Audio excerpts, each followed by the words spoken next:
Hi guys, Kiana Hanna here. I am really excited to share this week with Tracy, and we are going to talk to you a little bit about goal setting with new coaches, onboarding new coaches, and really creating a culture and an environment for a team that is thriving.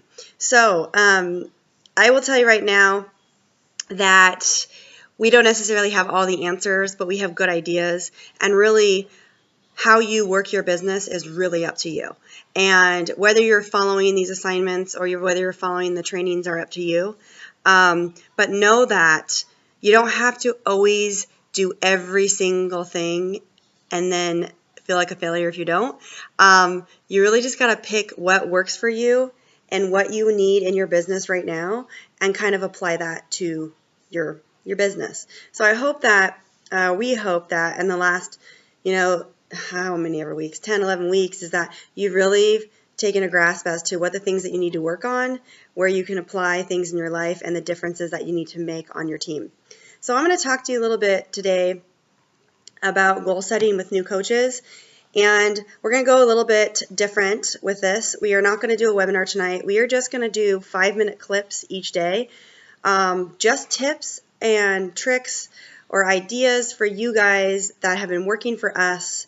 And we thought it would be good, considering this is probably the week your kids are out and they're crazy. If you hear people, they're in the corner over there. They were screaming a little second ago, so they might be screaming again. And just really focusing on things that you can do to help build the culture of your team and help your coaches be successful from the very beginning. So I'm going to talk a little bit about setting goals with new coaches. And I really believe that when you get them on the phone for a GSR, it's really about your tone of voice and your approach. You can do the GSR exactly like it is in the back office, and that's great, and there's nothing wrong with that. But I'm going to give you some ideas what you can do to add. I really ask a lot of questions. I'm really getting to know these coaches. And I ask them first, I tell them what I believe their goals should be for 30 days. And then they tell me if they were looking back in a year from now, what a perfect year would look like for them.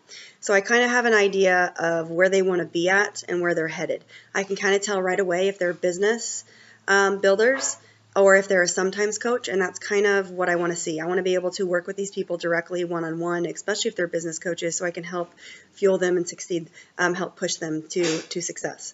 So 30-day goals, I tell them, I want you to be as successful or more than me faster, and so here are your 30-day goals. Number 1, make it to Emerald. Number 2, make Success Club. And number 3, make it through the trainings and apply those trainings to your business on a regular basis every day.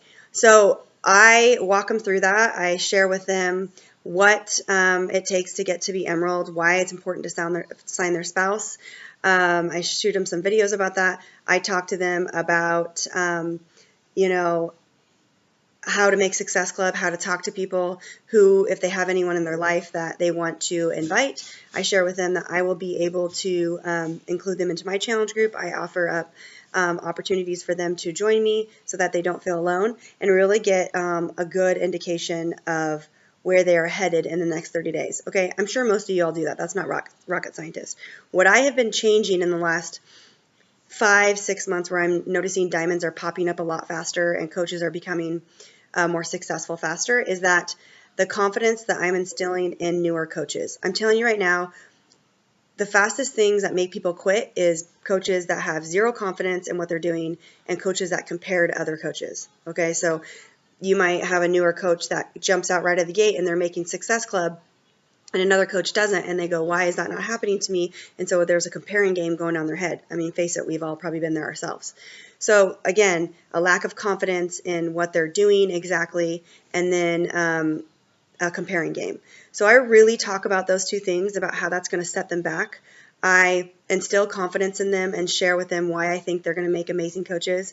I share with them that they need to act like an elite coach before they get there. They need to act like a top coach before they get there. They need to post and be confident like a top coach.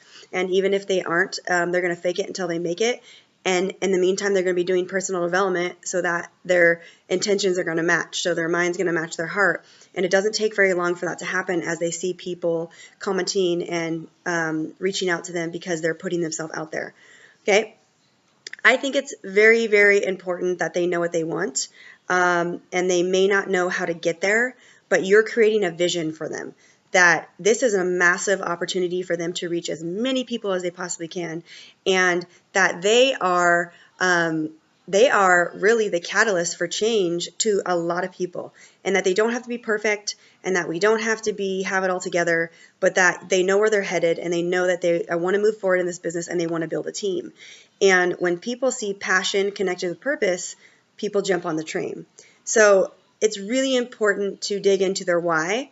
Their why is really powerful. I'm sure you've heard that before, but why they're doing this, why they started, why it's important for them to be successful, why they want to make this work. I ask them all those types of questions. And that it's okay to fail every single day. It's okay to post and not have any likes, and it's okay to reach out to someone and have silence. A coach wrote me today and was like, is it normal that I'm reaching out and there is no one responding back to me and they're ignoring me? Yes, we've all been there before. So newer coaches need to know that that's normal, and that what can we do to reach out to those people and follow up, and how can we put ourselves out there in different ways to feel successful. So I let them know it's okay to fail, and that people really need to see them, being passionate about this, having a purpose with this, and verbally and I guess publicly sharing their goals and going for it. And I tell them they need to do something every single day that scares them, that pushes them every single day. So my team has a hashtag called Grow Daily, and they have to do something every day that makes them grow, whether that's putting themselves out there with something they read about personal development, whether that's posting a before and after picture, or posting a picture of them, working out, and they don't feel comfortable about doing that. But they know that when people see them and put them in a different perspective, they're going to have change happen in their life. So really what this boils down to is instilling confidence in your new coaches, because let's face it, we could all do a lot more things if we were confident about things in our life. So you got to instill confidence, and you got to be their biggest cheerleader. When they're struggling, when they are asking you questions, when they are wanting to know kind of what's going on, you got to hold their hand. You got to get on the bike and ride with them. You're their training wheels, and you got to help them as much as you can in the first 30 days. See, what happens is I help my coaches a ton in the early stages. And so then 30, 60, 90 days, they don't rely on me as much. And so you're going to put a little bit more in the forefront, so then at the end they can get on that bike and they can ride up that hill by themselves.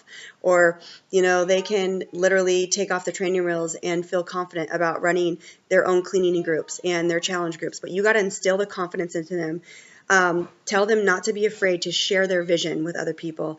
And I have a conversation with my coaches about that this business really is just about putting themselves out there every single day and not being afraid. And if they're afraid, to just push enter and walk away, and to do that one thing each day that makes them grow, and to dig into the personal development to make them a better coach and a better person. And I promise you, if you dig into those things with your new coaches, if you have these conversations with newer coaches, they're going to find success. So tell them what their 30-day goals are, okay? Because I think, again, they need that confidence that you believe in them. Ask them about what their year goals are, 6 months goals are down the road. Ask them, to share their why with you, and why they became a coach, and why this is important to them. Ask them what would make a big difference financially in their life if they want to be a business builder, how much money would make a difference, and work as hard as you can to help them get there. And then to instill confidence and into these coaches, and to really dig deep into their story, and to let them know that the second they start to compare with another coach, or the second they start to compare with someone else, they're setting themselves back. And so I tell all my coaches that when you find yourself comparing and stewing and getting anxious about not being a certain particular coach, or where you are in this business, that you need to stop doing what you're doing and bust out your personal development. And that's just going to help you understand that this is a journey like this, and we need to kind of push ourselves to move forward through personal development. So I hope that helps with what I do with my new coaches and how I instill confidence in them. I'm always messaging them, telling them I love their post. I'm really checking on their pages as newer coaches. I use the voice to text all the time on Facebook and on my text messaging. I sometimes even get newer coaches into smaller group messages on Facebook where I am talking to them all the time, and they're really feeling a sense of community as a new coach. And then I'm diving into my own personal trainings that I have made. If you don't have anything made, that's totally fine. You can use the back office. And I'm making them do one training a day. And I kind of stay on top of that. And then I help them with their invites. We have scripts on our team. And then I help them with just how to talk to people and really feeling confident about that. Okay? Still in confidence. Don't let them to compare anyone else. And let them teach them how to see the vision of where this business can bring them. Share what it's done with you. Share where you were originally, what you thought about, and kind of how things have changed in your life because of it, and share with them where you see them and why you're so excited to have them on the team.